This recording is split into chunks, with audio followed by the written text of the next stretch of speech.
Hello and welcome to the Story of Hemoglobin. What we'll be doing here is looking at hemoglobin, how it breaks down to its specific components, how those components will be used or reused, or if those components will be excreted, which is ultimately what we want to see because the components of hemoglobin, at least some of them, will be excreted in the urine. Okay, so let's take a look at hemoglobin.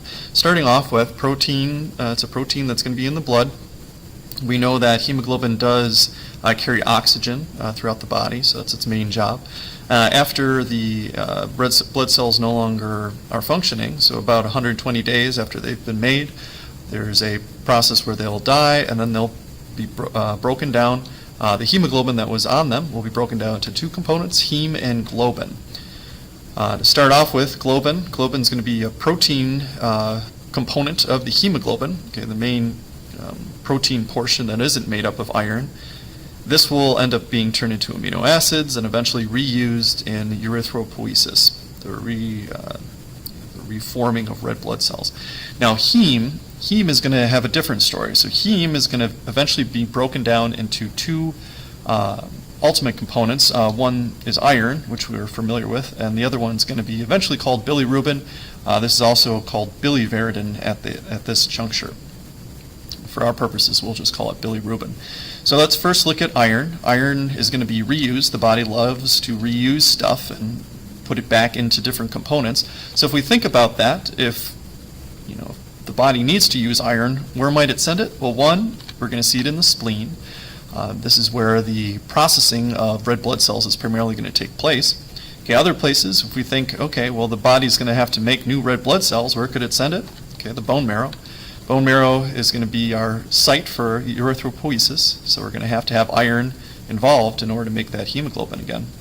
Okay, the last portion is going to be in the liver. Liver is pretty much your large functioning, your ultimate functioning filter in the body, and this is going to be no exception in this case. Now, this is going to be true for the iron. That iron is going to be sent here, but also bilirubin is going to be sent to the liver. Now, bilirubin will join up inside of the plasma with albumin, and then when the two of these things come together, they'll end up being processed inside of the liver. Together, they're going to make a waste product that will be passed out through the bile. This is part of the reason why bile has a greenish color to it, because of the color of the pigments.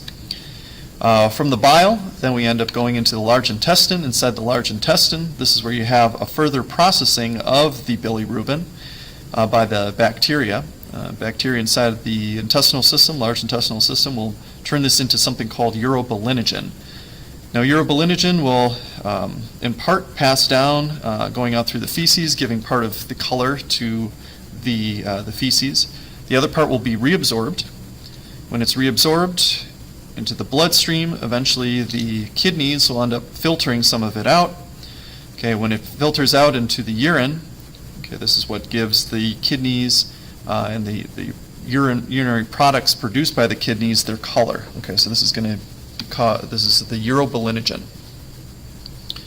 All right, so after seeing our kind of layout here, we can go into answering a couple questions. One, why could bilirubin in the urine be related to liver failure?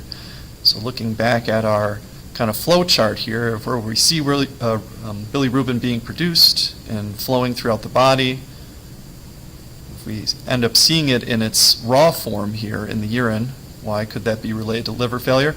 And the other one here is, how does myoglobin end up in the urine of a patient with muscle injury? So this one you might have to take a look at further at the processing centers inside of the kidneys.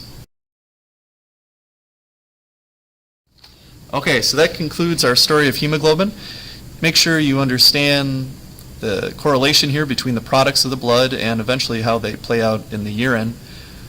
This will go into our larger discussion about urinalysis.